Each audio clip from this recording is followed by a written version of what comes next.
Hi guys, it's JFK assassination researcher Rachel Elrod, and this video I would like to talk about presidential assassinations as a whole.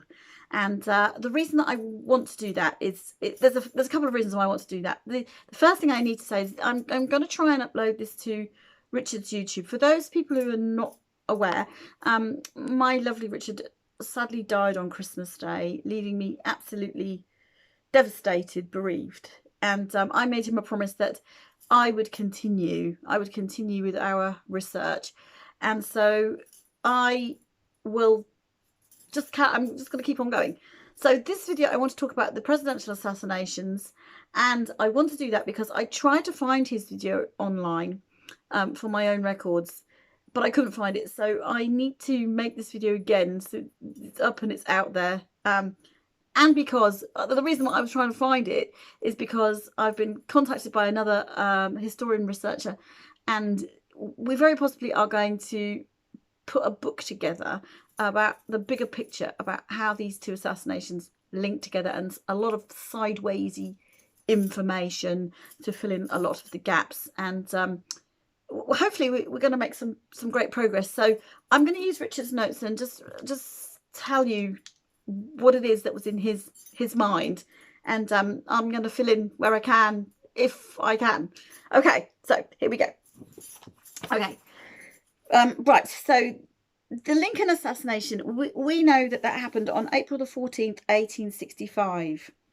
And Richard's written here, it was a total Jesuit Illuminati Freemason coup d'etat, where four assassinations were planned to happen on the same day. So it wasn't just a question of John Wilkes Booth coming into Ford's Theatre and shooting Lincoln and killing him. This thing, like the JFK assassination, is a much wider plot conspiracy that we've not really understood the mechanics of. The conspirators were all members of the Knights of the Golden Circle. Now, that is a secret society based in the South. He's written here, which is a pro-slavery secret society. The conspirators were tasked by the Illuminati elite bankers who disagreed with President Lincoln's plan to continue to issue the Lincoln's greenbacks, interest-free money to the people. So, the Knights of the Golden Circle were also pro-slavery. So the South was pro-slavery, which in our 21st century thinking is a terrible, terrible thing to think that anybody would be for, because we've moved so much further forward. But if you're in the mindset of business and profiteering and seeing human beings as no more than assets, as tradable, as things that you can make money off the back of, then you're going to go to every length that you can to protect that trade, to protect the trade of the slavery, because these human beings are walking dollar signs to you in much the same way that we have today with our child trafficking networks. It's the same idea. It's the same mindset. It's the same thing. I'm not condoning it, of course. I'm not saying it's a good thing, because I personally am anti-oppression in every single form. And if something is causing another human being oppression, then it automatically is wrong, in my opinion. So that's just where I stand with it.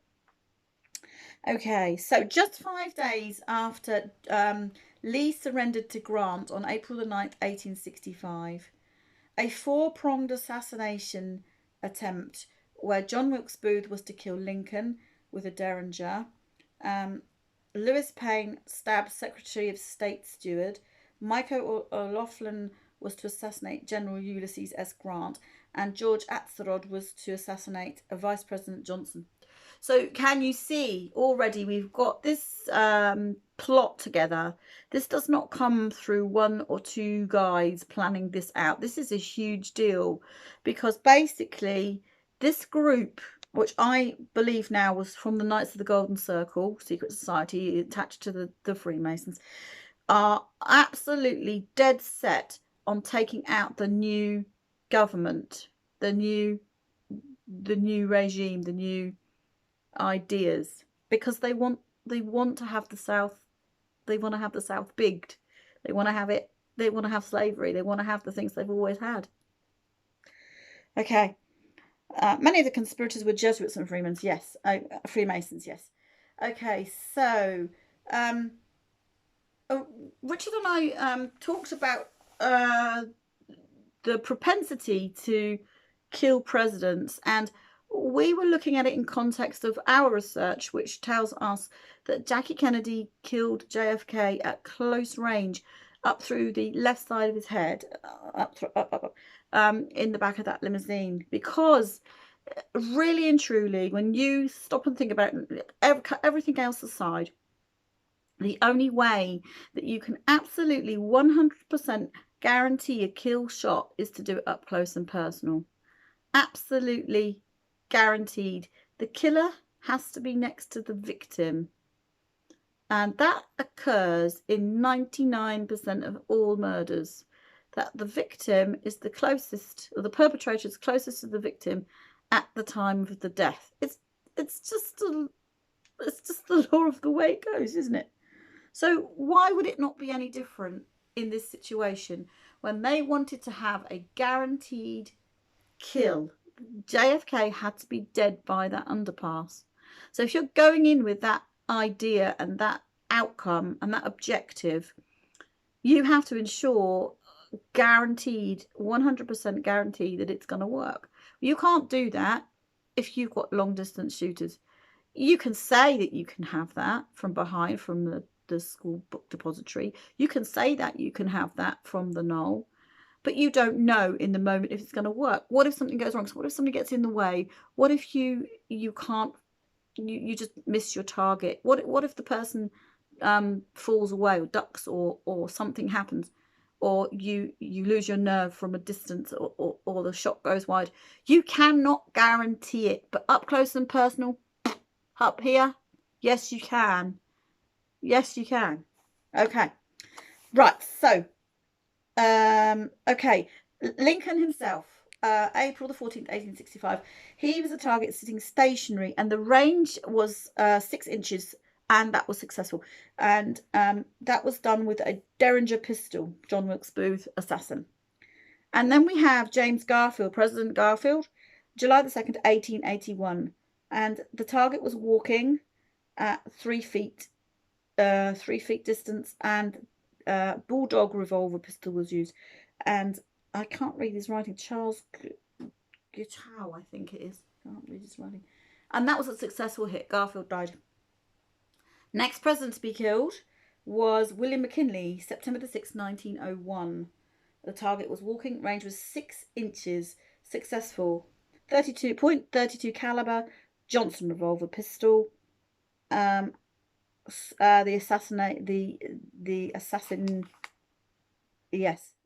assailant was Leon Kaltz. I can't say his name either. Sounds like a Polish man. Number four, Theodore Roosevelt, October the 14th, 1912. Range was 2 feet. Unsuccessful. So you can see that the further away that you are, the less likely it is, okay, that you're going to be successful. 38 caliber Colt revolver. John Schrank was the assailant. He had thick speech and eyeglass in the breast pocket. Yes. Roosevelt had a speech papers in his pocket and an eyeglass case, a glasses case, and that saved his life. So a little bit of a shield there. Okay, so Roosevelt didn't die. Theodore Roosevelt. Franklin D. Roosevelt, another attempt, February the 15th, 1933, range 10 feet, unsuccessful. Further away again.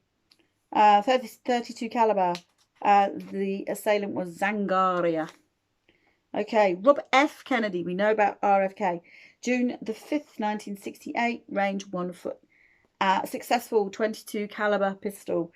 The assailant there, the assassin, was not Sirhan Sirhan. Okay, I'll just make that clear.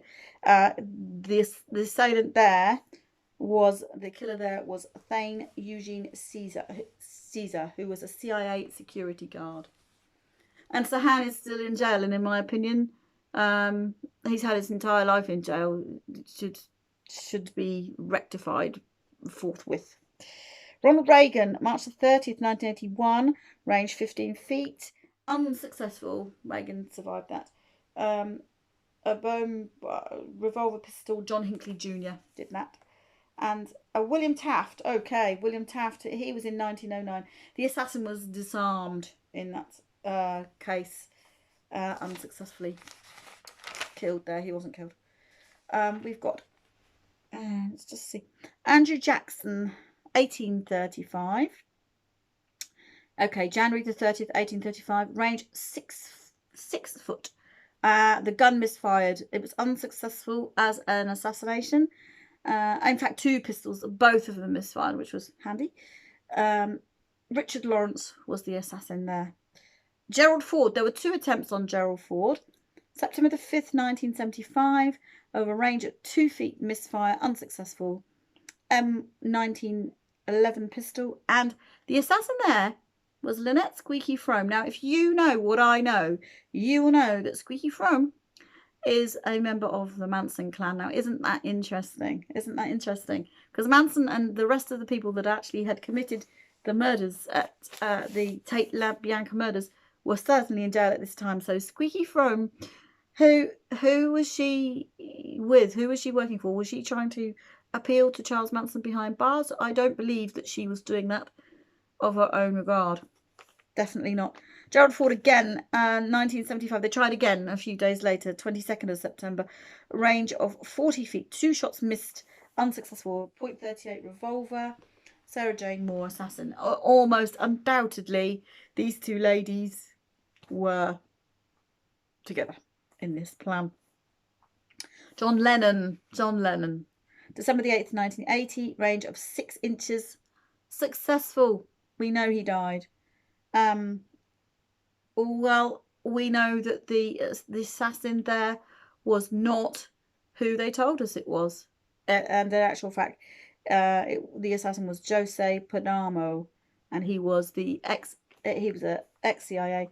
He was the doorman, okay, of the building. Okay. John F. Kennedy, we know all about that, and I've spoken so much about that. I don't need to go over that again, but we know. I've said, Richard has said, we've come to the conclusion that there were many shooters, many locations. JFK was not killed until he got inside the kill zone. Okay? Now, it's quite correct. The Oliver Stone film makes the point that if you've got a lone assassin and you've got a one-shot chance, the best chance that you're going to have is as the motorcade is approaching towards the building up on Houston Street. You've got one chance if you're one guy, haven't you? The shot wasn't taking that way. They waited for that motorcade to come round the corner and down Elm round the bend in front of the kill zone, which was at the end of Zapruder's pedestal and kind of by the steps towards the grassy knoll. It's a very tiny area, not even 30 feet, I would say. And that was the kill zone. And that is the point there where all of the headshots occur. Okay. Now, there was an in-car hit team, which I will talk about this loads. So the driver, Agent Greer, shoots JFK, turns, points and shoots. That's why the car stopped. Turns, points and shoots with a pneumatic pistol and a toxin pellet.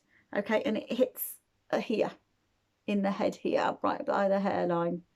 Okay, now that paralyzes JFK, and then very, very quickly, Jackie Kennedy shoots JFK up here, somehow behind the left ear, and it comes right out the top of the head. And if we look at Zapruder film frame Z313, we can see that there is a trajectory of debris coming right out the top of his head, and the bullet and part of the brain, called the Harper fragment, land by the manhole cover, which is further down the road on Elm, in front of the car. Okay, and then almost simultaneously with that shot, just at the cusp of Z314, the next frame along, so really, really fractionally later in real time, James Files or whoever shoots from the knoll with a frangible bullet into the right side of Kennedy's head. So that's why we've got a whole blast here of the side of his head, but actually we've got the shot coming at the top too as well. So we've got this massive hole here, and those other shots are done to cover the absolute guaranteed kill shot. So Greer set him up to be killed, so he couldn't move if you're paralyzed with a fish toxin, which would have killed him most likely anyway. Okay, and then Jackie shoots as well. So what we have to remember is that if every other shot had missed JFK, if Files' shot had not done what it needed to do in the right side of his head, okay, he'd have missed that, it gone wide or whatever, JFK would still be dead because Jackie shot him here at close range. So if nothing else had worked, she is the true assassin of JFK, because her shot was a definite, guaranteed, planned kill shot. Now, I know that's really difficult for us to comprehend because we've been presented this lady in a completely different way through the media. We would never consider this, and it's really difficult for people to accept, and it's really difficult for people to hear, and it's really difficult for me to say it. Okay, I get no pleasure in telling you these things, but we've got to get to the bottom of these truths. We've got to understand what has happened to America. We've got to understand what, in the context, in the bigger picture of what's happened in the whole history since 1865, since the Lincoln assassination, what has happened to bring us to where we are now. And it's all tied in with the money. It's all tied in with the Federal Reserve and the creation of the Federal Reserve. It's all tied in with this. And once we get to the bottom of it and we start to unpick it a bit, it becomes a bit more obvious what's gone on. That what happens is people at the top are taken out if they are not following on with the wanted agenda to keep the profits and the trade and the corporate side of things and the investing and the sheer profiteering and the money making off of people in every context. This deep state and this cabal, their bottom line is to make us slaves to their purposes. Our money, they don't consider that our money is our own. They tax us, they double tax us, they take our money, we charge interest on the interest, and it just goes up and up and up and up and up, and it's all based on thin air. There's nothing there. It can't continue. At what point does this whole stack of cards come just tumbling down? It cannot continue, cannot build this on thin air. And they know right now, they know their time is short, and they know their time is up actually. And we're coming into new times, but in order to understand where we need to get to and where we're going, we need to understand the past and history, and making history right is so important. Okay, oh, it's written here about Franz Ferdinand. Let me just quickly tell you about Franz Ferdinand. You know about Franz Ferdinand of Austria, like the Prince of Austria, and his wife. They were in a motorcade June the 28th, 1914. Okay, now this was another assassination attempt by conspirators. We've been told that this is done by a guy called Gavrilo Princip, who ran up because the car turned around and stalled and turned around and was going to head back because it made a mistake, and where he was just chance lucky in the right place at the right time, rushes up and shoots them both dead in the car. But that isn't the case, because he was part of a team also, and the rest of the team in an open car motorcade, what they tried was they stood on the bridges, and as they went through the motorcade, the route, different ones of them were trying to throw hand grenades into the car.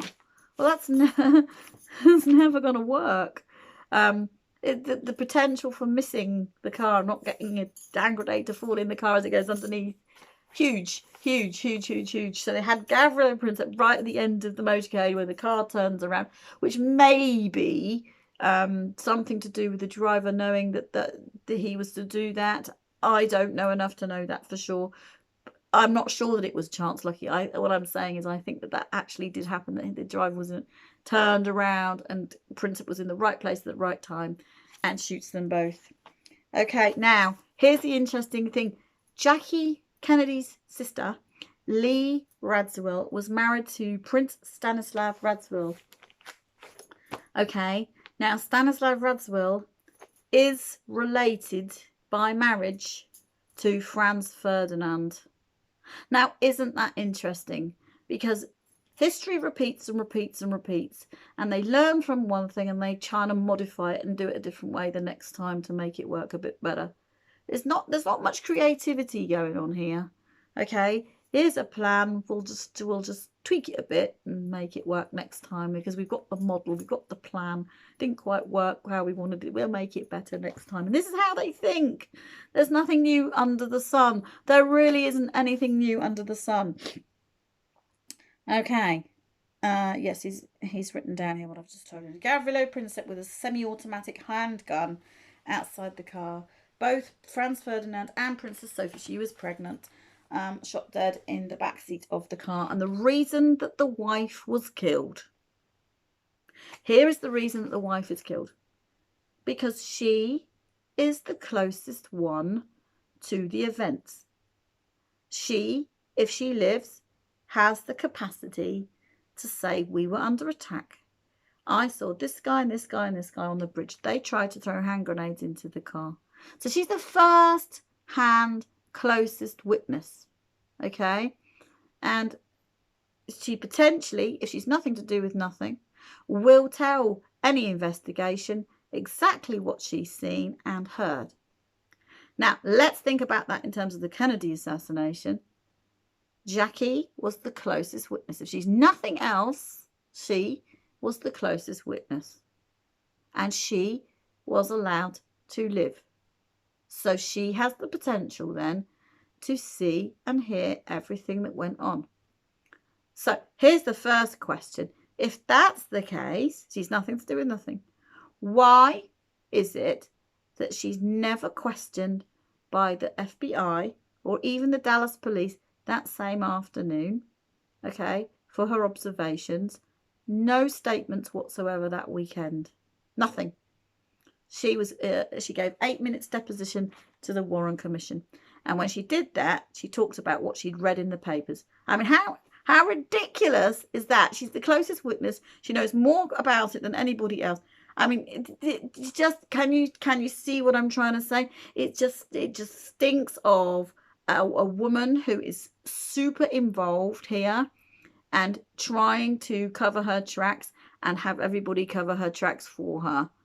Because there's no need for anybody not to, there's no need for anybody not to question her if she's transparent and honest and open and authentic. Okay, so that's really what I wanted to bring to you. And I just want to thank you for listening. Okay, bye for now.